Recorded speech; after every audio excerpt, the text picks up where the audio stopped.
actually acting as a catalyst, if not in terms of quantum, then definitely in terms of sentiment in changing this recessionary environment that the global economy is facing. I think that is going to put a lot of pressure on the government. So, but how do we actually go about and hold them accountable? I mean, as much as there is a budget, should there be a process by which every 6 months we have a review in that thought process? Is that something that could be inducted? And I think this audience and Young India can actually make that difference. I'd like to throw that open to a few people here in terms of, specifically on terms of governance. Go ahead, we can hear you. When it comes to accountability of the government, the biggest factor that is hindering us from, in fact, developing such an accountability standard is because somewhere down the line, growth seems to have hijacked development. We today look at 10%, 12%, but is that what it is? Don't you think it transcends that? It goes beyond that?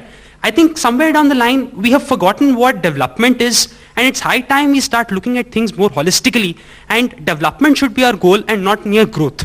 And you segregate development and growth because what according to you is the key differentiator? Isn't development a byproduct of growth? It's just not playing with numbers. It's looking at living standards. Has that, as he had pointed out, distribution. So essentially, I think your point is it translating itself down exactly to the does it really benefit us? Does it really benefit us? Okay, if fine. Today we're so talking that's about a relevant point, and we'll come back to that and leave that with the panel. Anything else specifically on governance that anyone would like to speak about? Sorry, just a second. Yeah, go ahead. On this issue of governance, I think it is something that India as a country should ask for is a report card. I mean, we in every industry today have a report card, whether the SEBI is asking for it or whether the IITs are asking for it. Where is our governance report card? Right.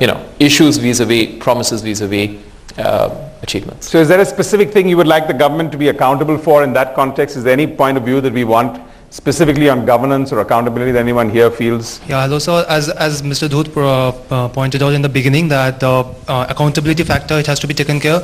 We must remember that the government has been elected by the Aam Aadmi and also by the Young India. So it's not going to be, it will be very unfair if they produce something like the industry friendly budget or for the Aam Aadmi budget. They should keep both the things in place.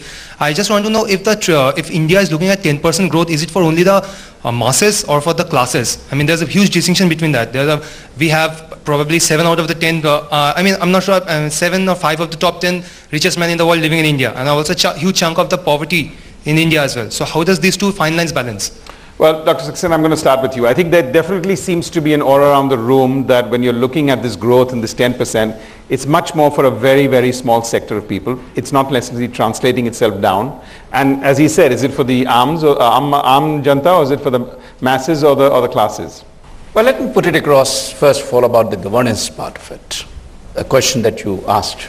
And I think this is a time that has come when the government would really need to come out with a report card. It's time that we really make the government start telling us what is it and that you have been doing with our money. And I would imagine that today the government seems to be far more serious than what it had been earlier, given by, let's say, some of the couple of statements that have been made. When you say serious, means they're open to accountability? They're open to accountability. They're talking something which is truly needed. Take an example like in the context of education.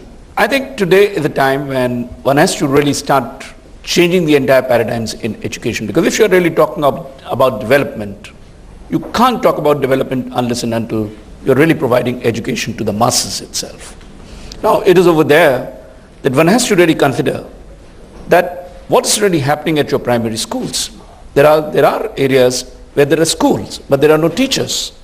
And there are places which is just the other way around.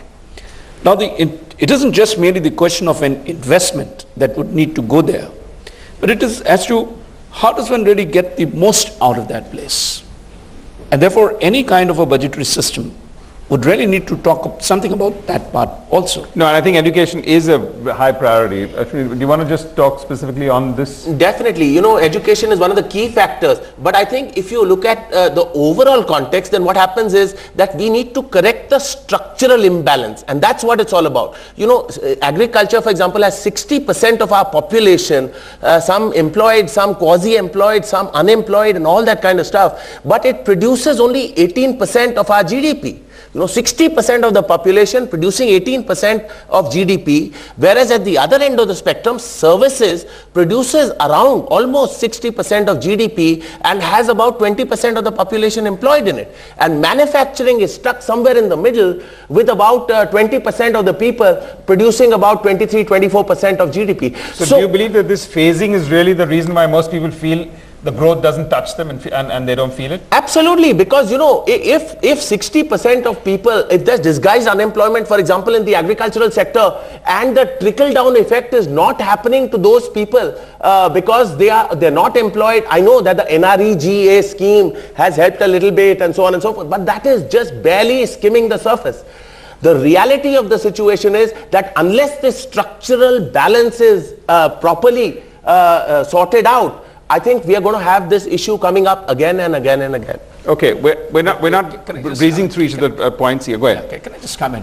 When you're really talking about the structural imbalance that is existing, I think one need to really go back to the basic question that was really put across in terms of the growth versus development. The question is, how do you change this kind of a structural imbalance? Is it just merely in terms of the outlays, changing the outlay patterns?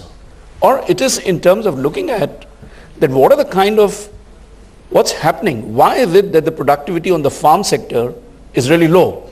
Why is it that we are not getting that kind of efficiency levels in different kinds of sectors of the economy? And to my mind, I think one of the biggest sector problem is that we don't have people with the right kinds of skill sets. And if we don't have people with the right skill sets, you can never really expect to get that kind of a productivity levels. So that comes back to planning and education in that context. In terms of not just merely planning in terms of the education, but also looking at it from the point of view of what kind of priorities are we really setting aside for the purposes of taking the growth down to the Aam Aadmi itself.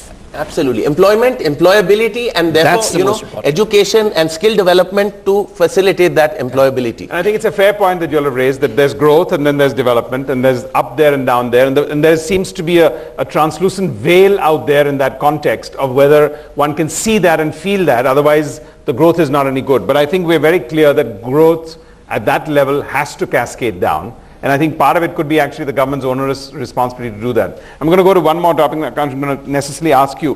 When the finance ministry comes out with what they consider to be the budget, that becomes the centerpiece for the entire year. But actually, there are so many other key developments. When the education minister wants to come out with his 5-year plan, it doesn't get that kind of limelight. The aviation minister would want to articulate his. The law ministry and the HR ministry want to do that.